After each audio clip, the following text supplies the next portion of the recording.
Jean from Artisan Talent. You guys have had thousands of jobs run through your company over the last 20, 25 years. Right, that's right. Tell me about some of the sort of legal stuff I need to know. What is, for a start, a 1099?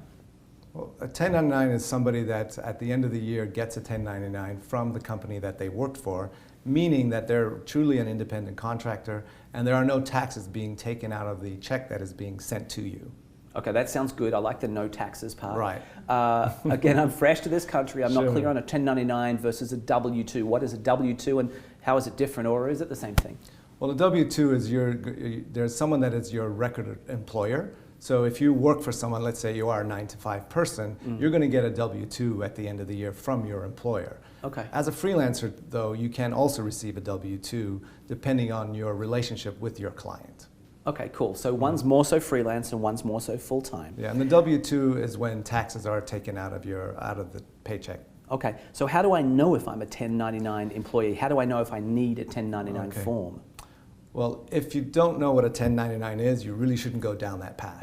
All right. So, however, to receive a 1099 from a company, you truly want to be an independent contractor, meaning that you do have your own business, you have your own clients, and you're not really relying on one particular client to give you the income for your year. Okay, I've heard something like it's sort of like the 80-20 rule. If you get 80% of your income from one person, then you're kind of think of yourself as an employee. It is a gray area, and you need to be careful not only for yourself, but for the company that's hiring you, can put them in a difficult situation. So let's say I'm a freelance contractor, and I'm working as a graphic designer or a copywriter or what have you.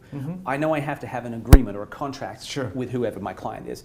What are some of the things I should make sure are in my freelance contract? Okay, so if you want to make sure that you're an independent contractor, I'd say with your client, you want to make sure that you actually do have an FEIN number, which is a federal tax ID number. Okay. And or if you can create yourself as an LLC, that makes it much easier for a company to work with you as an independent contractor. Okay, cool. That's very important. Okay, cool. Yeah. And then other things like terms and conditions, anything to keep an eye out for? Well, they're not really the basic terms and conditions. You obviously want to get paid, within 30 days. Those types of things.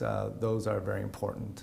Okay, cool. Yeah. Well, all of this, I must say, does make my head spin a little bit. Right. If I'm a graphic designer, honestly, I just want to design. If I'm an artist, I want to do my art. Yeah. I appreciate that there is a shortcut here, and that you've started a business based on this shortcut, which is the idea of listing with a talent agency where the agency does it for me. Right. So tell me, if I listed with a company like Artisan, what do you take care of? What do I have to take care of? How does that work?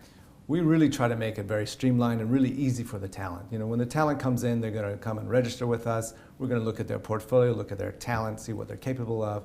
And we're most talent that does come in, if they don't have their own company, if they don't register as an LLC, we really are going to treat them as a W-2. What that means is that we really are going to take care literally of all their taxes.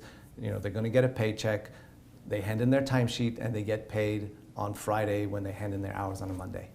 Well, that's simple. Well, that makes sense to me. So if I come in, you'll figure out what I am. Am I a 1099 or a W-2? Deal with me either way, and I don't have to worry about all that kind of stuff. I can just do what I love to do. Exactly, that's the point. Sounds pretty good to me. What would be a good first step if I want to get in touch and start that ball rolling? First step is to come to our website at artisantalent.com, and you can register there. You can also go to any social media channels, be it Twitter, Facebook, or LinkedIn, or just send an email or a phone call. That can happen as well. All right, sounds good. And you guys are pretty much across the United States in the major metropolitan areas? Yeah, we're in the major metropolitan areas. Okay, cool. Thanks very much for your advice on this. I appreciate it. Great, thank you.